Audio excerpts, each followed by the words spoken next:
लेकिन एक चीज तकरीर के बाद अब हुकूमत की तरफ से मुसलसल तनकीद हो रही है। अपोजिशन कहाँ है, नून लीग कहाँ है, वो आज आप क्यों नहीं सपोर्ट के लिए खड़ी होती? आज तक लगता नहीं है कि किसी ने उन किया हो मियाँ साहब की तकरीर। मियाँ साहब ने धुएंधार तकरीर नहीं की। मियाँ साहब ने अपने तजर्बे की बुनियाद पर मुल्क के मसाइल पर रोशनी डाली। आज हमारा मुल्क क्यों नहीं चल रहा, उस पर उन्होंने हल भी दिया। इतनी बात की, उसी बात को APC ने अपनाया। इलामिये में सब बात शामिल है, उस पर तनकीद की कोई गुंजाइश नहीं है। ये अपोजिशन का मुतफ़िका मौक़िफ़ है। दो बातें हैं कि पाकिस्तान के अवाम की राय का एहतराम किया जाए और जो मुल्क है वो आइन और कानून के मुताबिक चले। मैं नहीं समझता कोई पाकिस्तानी भी इससे इख्तलाफ करता है। सर ये बता दीजिए, APC हो रही है, तमाम इदारे, तमाम सियासी जमातें जो है वो एक पेज पर है। ये बता दें कोई अस्करी क़यादत में तब्दीली का इंतजार करें, कोई एहतजाजी तहरीक निकाली जाएगी उसके बाद, या क्या सिलसिला होगा हुकूमत के खिलाफ? देखिए, अस्करी क़यादत अपने वक्त में तब्दील होती है, उसका APC से कोई ताल्लुक नहीं है। यहाँ तो मामला मुल्क को चलाने का है, हुकूमत की नाकामी का है। हुकूमत कैसे आई सारा पाकिस्तान जानता है, मुझे बताने की ज़रूरत नहीं है। आज ये हाइब्रिड मॉडल नाकाम हो गया है। अब मुल्क के मसाइल कैसे हल होंगे, APC इस मामले पर काम कर रही है। शायद खगान साहब, ज़ुबैर साहब की अस्करी क़यादत से मुलाकातें हुई हैं, कोई बेहतरी की उम्मीद है मुस्लिम लीग नून के लिए? ज़ुबैर साहब की मुलाकातें शायद पहले भी होती रही हैं। उनकी कोई ज़ाती वहाँ पर वाबस्तगी है आर्मी चीफ से, और आर्मी चीफ साहब अगर किसी से मिलना चाहे तो उसमें कोई एतराज़ नहीं होना चाहिए किसी को। ना आर्मी चीफ साहब को एतराज़ है, ना ज़ुबैर साहब को एतराज़ है। फिर मुझे समझ नहीं आता कि ये इस पर एतराज़ क्यों उठाया शाह साहब, आप लोगों ने 4 महीने का टाइम क्यों दिया? जनवरी में जाके तहरीक चलाने का, बाकायदा जो धरने या रैलियां निकालने का ऐलान किया।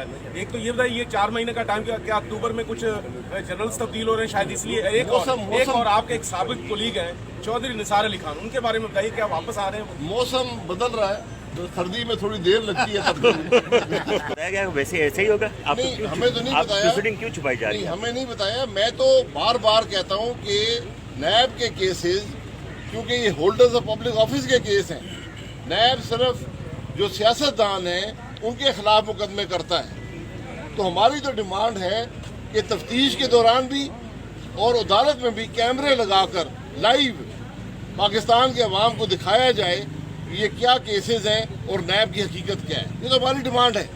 आज ये जज साहिबा की मर्जी है कि अदालत में आए या ना आए, लेकिन कम से कम हम तो डिमांड कर सकते हैं कि हकीकत पाकिस्तान के अवाम के सामने रखें। अच्छा, ये का ला पास हो गया, इसके बावजूद के अपोजिशन की मुश्तरका इजलास में अक्सरियत थी। आज तक अवाम के सामने नहीं आया कि हुआ क्या, आपके अरकान वो गए कहाँ? अगर उस वक्त भी 3 ज़्यादा थे तो वो गिनती में क्यों नहीं? मेरे भाई 14 बिल थे फेटस के, 2 मुकम्मल तौर पर मुल्क के मफाद के खिलाफ थे, हमने रिजेक्ट करवाए। 7 हमारी तरामीम के साथ पास हुए।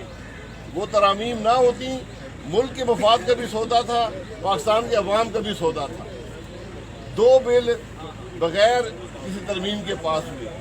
3 बिल जॉइंट सिटिंग में आए। वक्फ के बिल पर कोई मसला नहीं था। जो एंटी टेररिज्म एक्ट की अमेंडमेंट थी वो पास हुई। काला कानून है।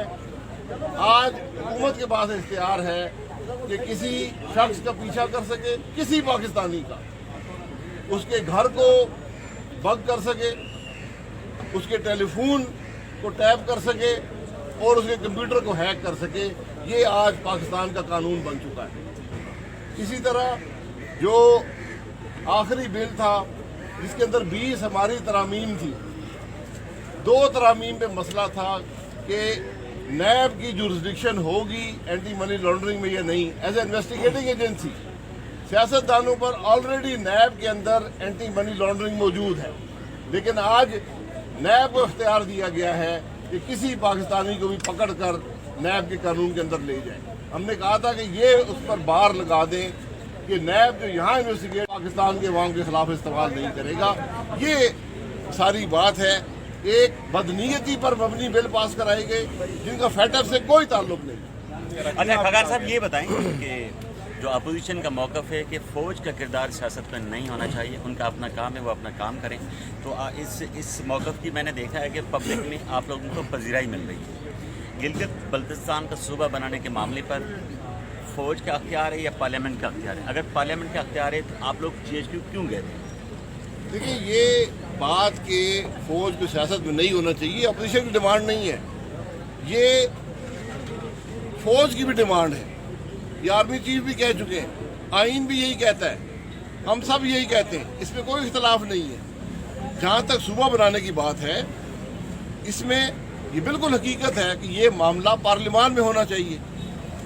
अब चूँकि फौज की बड़ी प्रेजेंस है, अगर आर्मी चीफ ने मिलना चाहा अपोजिशन से इस मामले में, या तमाम पार्लिमानी लीडर से, वहाँ पर हुकूमत के लोग भी मौजूद थे, तो मुलाकात हो गई। इसमें कोई छुपाने की बात नहीं है, ना इसमें कोई तशहीर की बात थी, लेकिन इसको अब उछाला जा रहा है, जिसकी वजह मुझे समझ नहीं आती। जाना किसको चाहिए था? आर्मी चीफ को पार्लियामेंट आना चाहिए था या सियासतदानों को GHQ जाना चाहिए? देखिए, तरीका तो ये होता है कि हुकूमत बिल लेकर आती है, उस पर पार्लियामान के अंदर डिबेट होती है। देखिए, मैं हमेशा कहता हूँ कि हमारे मुल्क में लंबे अरसे मार्शल के रहे हैं, हमारी रवायात कुछ कानून और आइन से हटकर भी बन गई हैं।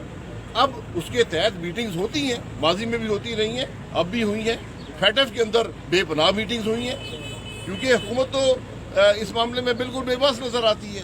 तो आज भी यही बात थी कि आर्मी चीफ ने मुनासिब समझा कि मैं बात करूं तमाम पार्लिमानी लीडर से, अपनी बात उनके सामने रख दूं। वो मीटिंग ना GHQ में हुई ना पार्लियामान में हुई, वो हुई, उसमें तशहीर की क्या बात है? मुझे ये बात समझ नहीं आती। ये को बता दे कि क्या वो मीटिंग गलत थी, नहीं मिलना चाहिए था आर्मी चीफ को, क्योंकि दावत तो आर्मी चीफ साहब ने दी थी। ये सारी बात है। अच्छा, ये ऑल पार्टीज कॉन्फ्रेंस हुई, मियां साहब ने तकरीर की और धुआंधार तकरीर की, जो उन्होंने तमाम